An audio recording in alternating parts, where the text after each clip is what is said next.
Dear students, आज हम राजस्थान भूगोल पेपर में राजस्थान की वन संपदा के बारे में अध्ययन करेंगे।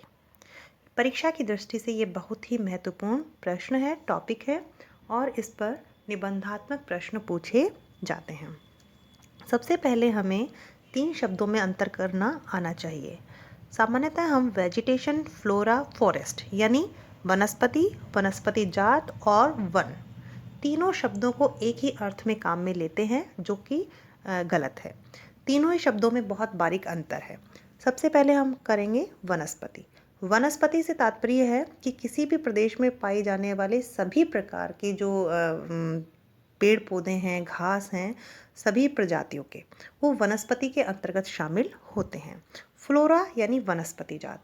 वनस्पति जात क्या है कि किसी एक विशेष प्रजाति के पेड़ पौधे जो हैं वो वनस्पति जात कहलाते हैं।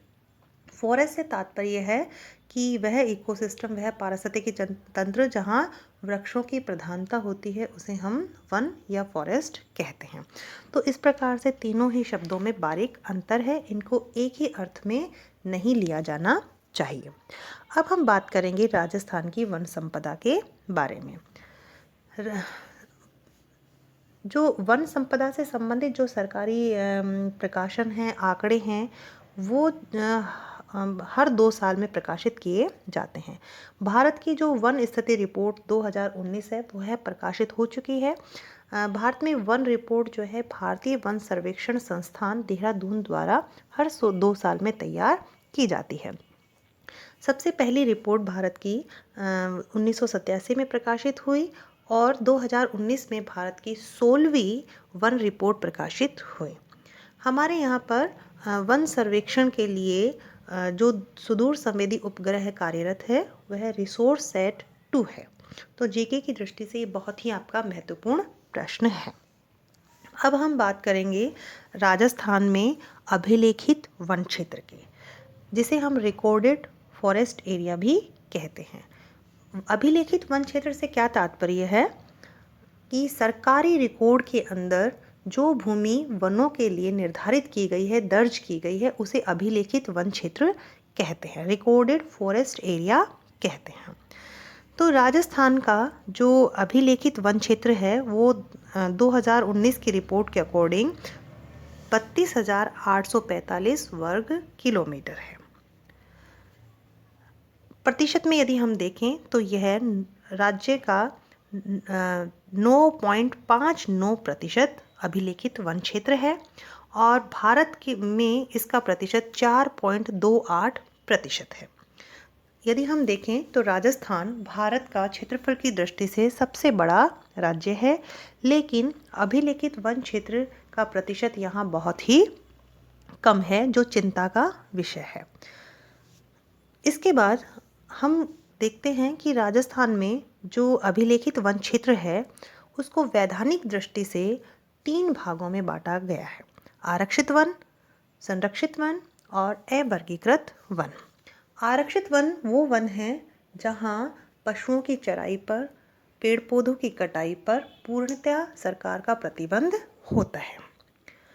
यह हमारे अभिलेखित वन क्षेत्र, कुल अभिलेखित वन क्षेत्र के 38.11% भूमि जो है आरक्षित वनों के अंतर्गत निर्धारित की गई है और इस दृष्टि से उदयपुर जिला प्रथम स्थान पर है। संरक्षित वन वे वन जहां पर लाइसेंस प्राप्त व्यक्ति ही पशुओं की चराई कर सकता है और पेड़ पौधों की कटाई कर सकता है, यानी ईंधन के लिए लकड़ी वगैरह की कटाई कर सकता है। यह कुल अभिलेखित वन क्षेत्र के 55.64% भाग पर विस्तृत हैं और 12 जिला जो है इस दृष्टि से प्रथम स्थान पर है।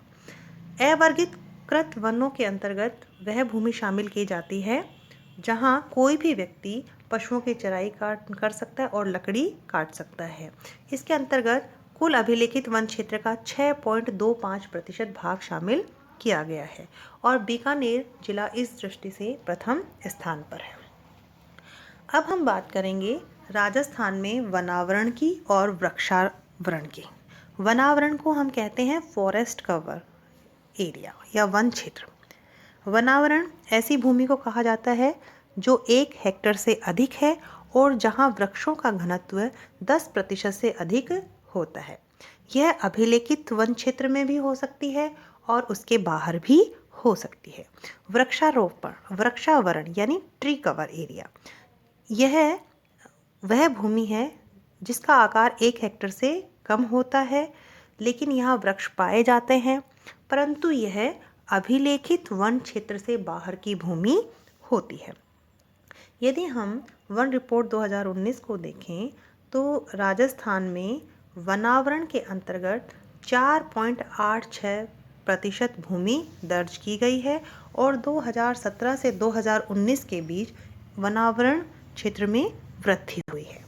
वृक्षावरण की बात करें तो इसके अंतर्गत राजस्थान के 2.36% भूमि दर्ज की गई है और 2017 से 19 के बीच इसके मध्य कमी दर्ज की गई है।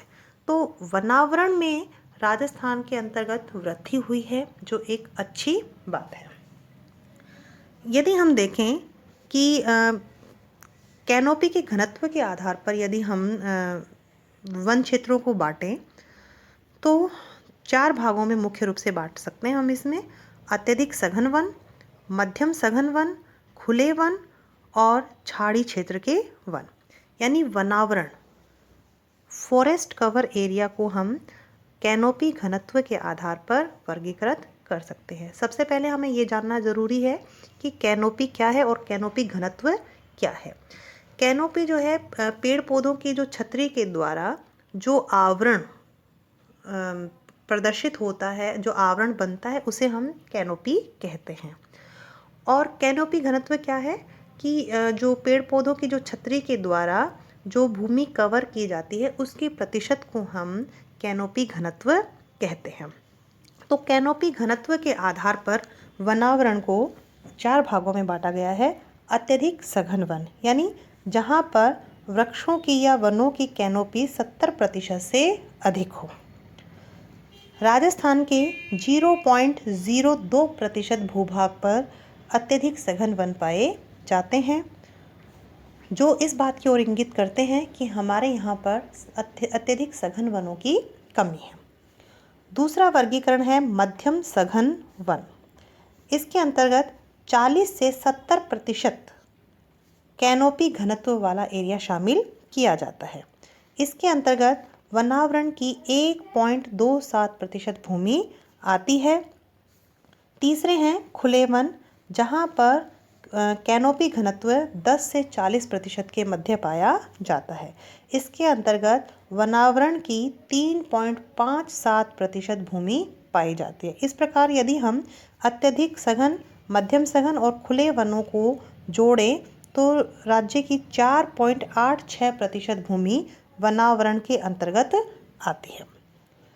इसके अलावा जहाँ 10% से कम कैनोपी घनत्व हो उसे हम झाड़ी क्षेत्र कहते हैं और राज्य की 1.39% क्षेत्र जो है झाड़ी क्षेत्र के अंतर्गत आता है। इसके अलावा राज्य की 93.75% भूमि गैर वन क्षेत्र के अंतर्गत आती है। यदि हम देखें कि राज्य में सर्वाधिक वन क्षेत्र जो है किस जिले में पाया जाता है, इस दृष्टि से उदयपुर जिला प्रथम स्थान पर है और सबसे कम वन क्षेत्र जो है चूरू जिले के अंतर्गत पाया जाता है। यदि हम प्रतिशत की दृष्टि से देखें तो प्रतिशत की दृष्टि से उदयपुर जिला जो है 23.51% के साथ सबसे प्रथम स्थान पर है और जोधपुर जिला 0.47% के साथ सबसे न्यूनतम स्थान पर है। तो स्टूडेंट्स, इस प्रकार हमने कुछ आंकड़े देखे वन रिपोर्ट के, जिसके आधार पर हम यह कह सकते हैं कि राजस्थान में वन भूमि जो है या वनों की जो स्थिति है वह थोड़ी चिंताजनक है। भारत का सबसे बड़ा राज्य होने के बावजूद भी यहाँ पर वनावरण बहुत ही कम है और इसमें जो वृद्धि दर्ज की गई है 2017 से 2019 के मध्य, उसको वो बहुत ही मामूली वृद्धि है, इसलिए उसमें वृद्धि करना अत्यंत आवश्यक है। तो कुल मिलाकर हम तो इस प्रकार हम कह सकते हैं कि राजस्थान में वनावरण को बढ़ाए जाने की आवश्यकता है, साथ ही वृक्षावरण में भी वृद्धि करने की आवश्यकता है, क्योंकि वृक्षावरण में 2017 से 2019 के मध्य कमी दर्ज हुई है। और यदि हम देखें तो वास्तविक रूप से कुल वनावरण और वृक्षावरण के अंतर्गत राज्य की केवल 7.22% भूमि ही आती है। तो इस प्रकार से स्टूडेंट्स, राजस्थान में वन संपदा की जो स्थिति है वह हम दयनीय ही कह सकते हैं और उसमें सुधार की आवश्यकता है। विभिन्न सरकारी परियोजनाओं के माध्यम से, जन सहयोग के माध्यम से हमें वन स्थिति में सुधार लाने की अत्यंत आवश्यकता है। अगले लेक्चर में हम राजस्थान में पाए जाने वाले विभिन्न प्रकार के वनों के बारे में और उनकी विशेषताओं के बारे में अध्ययन करेंगे और राजस्थान के मानचित्र के अंतर्गत उन वनों की स्थिति का भी अध्ययन करेंगे। धन्यवाद।